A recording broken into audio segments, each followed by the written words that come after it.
मैं हूं परवेज और आप देख रहे हैं हमारा YouTube channel discover the truth. जैसे कि आप लोग जानते हैं, हमने एक नया टॉपिक पिछले वीडियो से चालू किया है, इस्लाम या मजहब को मजहब की हिस्ट्री के ज़रिए से समझने की कोशिश। दुनिया में ज़्यादातर या अक्सर लोगों के लिए दुनिया के पिछले हालात या किसी भी मजहब, फ़लसफ़े या धर्म को मानने वाले शख्स के लिए अपने मजहब या धर्म की पिछली बातों को जानना सबसे बोरिंग काम है। इसकी एक वजह यह है कि हर इंसान अपने आप को कभी भी जाहिल नहीं समझता और ना ही वो जाहिल होता है। उसे कुछ ना कुछ उन बातों का इल्म तो ज़रूर होता ही है, लेकिन वो समझता है कि वो इल्म जो उसके पास में है उतना ही इल्म उसके लिए काफ़ी है। इस बात को हम यूँ समझ सकते हैं जैसे कुरान में बताया गया कि इंसान बहुत जल्दी करने वाला है। इसका मतलब ये है कि इंसान अपने हालात को समझे बगैर जल्दी करता है कि वो आगे बढ़े हर मामलात में। इसका मिजाज हम इसी तरीके से समझ सकते हैं कि जब कोई इंसान न्यूज़ देखता है तो उसे ब्रेकिंग न्यूज़ बहुत ज़्यादा पसंद आती है, या बिजनेस करता है तो वो सोचता है कि वो जल्द से जल्द कामयाब हो जाए बिजनेस में, या एजुकेशन अगर वो करता है तो वो सोचता है कि उसको सारा नॉलेज है और जल्द से जल्द उसकी एग्ज़ाम ले ली जाए। जबकि कुरान की पहली वही, जिसका पहला ही वर्ड इकरा, जिसका मीनिंग होता है पढ़ो, और पढ़ने में कई वर्ड शामिल है, जैसे किसी चीज़ को पढ़ना, जानना, समझना और फिर उस पर अमल करने की कोशिश करना। आज के दौर में हम इस वर्ड को इस तरीके से समझ सकते हैं जैसे तालिबे इल्म, यानी इल्म को हासिल करने की कोशिश करना, फिर उसको समझने के बाद में लोगों तक पहुंचाने की कोशिश करना। हो सकता है कि आपका इल्म में कोई कमी हो या आपकी सोच में कोई गलती हो, तो दूसरे लोगों की जिम्मेदारी है कि वो उस इंसान को भी दुरुस्त करे और ख़ुद भी दुरुस्त हो जाए। अब्राहमिक मजहबों को अगर हम देखें तो हमें पता चलता है कि इन मजाहिब का बहुत बड़ा हिस्सा एक डॉक्यूमेंटेड हिस्ट्री पर शामिल है। इसी तरह अगर हम इस्लाम को अगर देखें तो इस्लाम का मक्की दौर जो 12-13 साल का है, उसमें इबादत पर जोर ना देते हुए अल्लाह ताला के तरफ से जो कुरान नाजिल किया गया उसका ज़्यादातर हिस्सा पिछले नबियों, रसूलों और कौमों के हालात पर मुश्तमिल है। और यही वजह है कि मोहम्मदुर रसूलुल्लाह का मक्का में मजाक उड़ाया जाता था कि हमें तो सारे दुनिया का नॉलेज है और आप हमें वही सारी चीज़ें समझा रहे हो। लेकिन कभी गैर ईमान वालों को ये खबर ही नहीं हुई कि इन्हीं किस्से और कहानियों में अल्लाह ने पिछली कौमों के जवाल की वजह छुपा रखी थी और आगे आने वाले नए दौर के इल्म और हिकमत भी इसी में छुपी हुई थी। आज भी वही दौर मौजूद है कि हम पिछले हो चुके हालातों को कभी जानना ही नहीं चाहते। हम सिर्फ ये जानना चाहते हैं कि कल क्या होने वाला है, जबकि अल्लाह कहता है आने वाले वक्त का इल्म सिर्फ अल्लाह के पास है, या उसने उस इल्म में से जितना अपने प्यारे रसूल को दे दिया। इसी वजह से दुनिया की आवाम ने अपना मिजाज इस तरीके का बनाना चाहिए कि वो पुराने हालातों को अच्छी तरीके से समझने की कोशिश करे, उसमें होने वाली कमियों को दूर करे और एक अच्छे रास्ते पर अल्लाह पर यकीन रखते हुए आगे बढ़े, जिससे उन्हें कामयाबी मिले।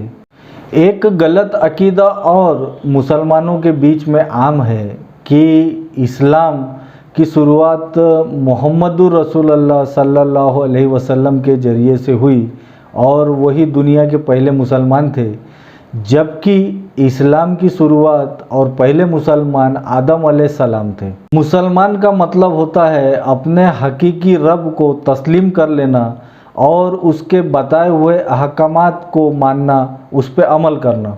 इसी हिस्ट्री के ज़रिए से हम समझ सकते हैं कि दुनिया में बताए हुए अल्लाह के अहकामात और हिदायत को किस तरीके से तोड़ा गया और आज जो हमें बदअकीदे दुनिया में नज़र आते हैं, उनकी शुरुआत किस किस्म से हुई। आदम अलैहिस्सलाम के 2 बेटे, जिनमें से एक का कत्ल हो गया और ज़मीन पर नाहक खून बहाया गया, उसी वक्त से अल्लाह के हुक्म का टूटना शुरू हो गया। ये एक इंडिविजुअल या इनफरादी पहला मामला था, और दूसरा इज्तिमाई या बादशाही फैसला ये था कि नमरूद ने अपने हुक्म के ज़रिए अपनी आवाम को बावर कराया और अल्लाह की शान में गुस्ताखी की और लोगों को भी मनवाया कि वो उसको ना माने, जबकि उसके सामने आदम अलैहिस्सलाम का, नूह अलैहिस्सलाम का दीन मौजूद था और वो आदम अलैहिस्सलाम की नस्ल से ही था और नूह अलैहिस्सलाम का पोता था। ये एक मिसाल हो सकती है कि जब अल्लाह के तरफ से किसी कौम को खुशहाली मिले और किसी शख्स को बादशाहत, ताकत, कुव्वत मिले, इसके बावजूद कि वो अपने रब का शुक्रगुजार बने, वो अपने तकब्बुर और घमंड में इस कदर बेजार हो जाता है कि वो अपने आप को उस खुदा से लड़ने के काबिल समझने लग जाता है। और ऐसा भी नहीं होता कि मौजूदा आवाम में किसी के शऊर में अल्लाह का तसव्वुर भी नहीं होता। कुछ लोग ऐसे ज़रूर होते हैं जो ये कहते रहते हैं कि अल्लाह का वजूद दुनिया में है और हो सकता है कि उसके तरफ से अजाब आए। फिर जब ऐसी सोच का सामना किसी मुल्क के हुक्मरान जैसे कि नमरूद को उस वक्त हुआ था, तो वो उन लोगों के खिलाफ जालिम बन जाते हैं और इस सोच को दबाने के लिए जितना हो सके उतना उन लोगों पर तशद्दुद और जुल्म किया जाता है और उस ईमानी सोच को बदलने के लिए दूसरे नए नए तरीके ढूंढे जाते हैं। तो जैसा कि नमरूद के दौर तक मशहूर था कि अल्लाह के अजाब यानी कि बाढ़ से अल्लाह ने अपने नाफरमान बंदों को पानी में डुबो दिया था, तो नमरूद ने फैसला किया कि अल्लाह ने अगर दुनिया में दोबारा बाढ़ लाने का फैसला किया तो मैं इतना ऊंचा गुम्मट बनाऊंगा, जिसे हम टावर कह सकते हैं, कि पानी मुझ तक पहुंच भी न सकेगा। कहा जाता है कि ये टावर, या जिसे हम पिरामिड भी कह सकते हैं, पकी हुई ईंटों से तैयार किया गया था और बड़ा ही मजबूत बनाया गया था। उस दौर में इसे बाबेल कहा जाता था। इसी की बुनियाद पर आगे आने वाली सदियों में उस शहर को बेबीलोन या बाबुल कहा जाता है। इब्रानी लैंग्वेज में बाबेल का मतलब भ्रम या फरेब होता है। जैसा कि आज हम जानते हैं दज्जाली निज़ाम, जिसका मतलब होता है एक फरेबी निज़ाम, जिसे अल्लाह के निज़ाम और अहकामात के ख़िलाफ़ खड़ा किया जाता है कि आवाम को और ख़ुद को उसके ज़रिए से धोखा दे। ये पहला दज्जाली निज़ाम था जिसे नमरूद ने अपनी आवाम को खुदा के यकीन से तोड़ने के लिए बनाया था। कहा जाता है कि नमरूद वो पहला बादशाह था जिसने बादशाहों वाला लिबास और मुकुट, जिसे ताज कहते हैं, वो पहली बार पहना था। फिर उसने अपनी आवाम को ये यकीन दिला दिया कि उसकी ताकत और कुव्वत और उसके खौफ के वजह से अल्लाह ताला ने उसको इनाम के तौर पर ये ताज और ये लिबास दिया है। ये दुनिया का पहला वाक़या है कि कायनात के खुदा की खुदाई में कोई इंसान उसका हिस्सेदार बना और उसी के दौरे इक़्तिदार में लोग आग और मूर्तियों के सामने सजदारेज हुए। हम जो कहते हैं कि लोग आग की और मूर्तियों की पूजा किया करते थे, इबादत किया करते थे, असल में इस चीज़ को समझना ज़रूरी है कि कोई भी इंसान बिना किसी वजह के किसी चीज़ के आगे झुकता नहीं है।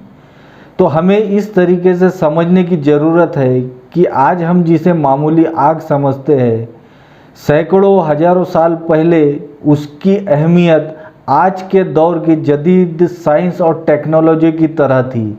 जिस तरह आज हम साइंस और टेक्नोलॉजी के आगे झुके हुए हैं, उसी तरह उस जंगली माहौल के अंदर में आग की बहुत अहमियत हुआ करती थी।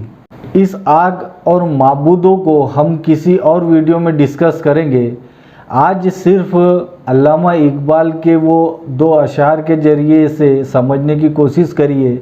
अल्लाह को पा मर्दी मोमिन पे भरोसा, इब्लिस को यूरोप की मशीनों का सहारा। इससे आगे की बात हम अगले वीडियो में करेंगे।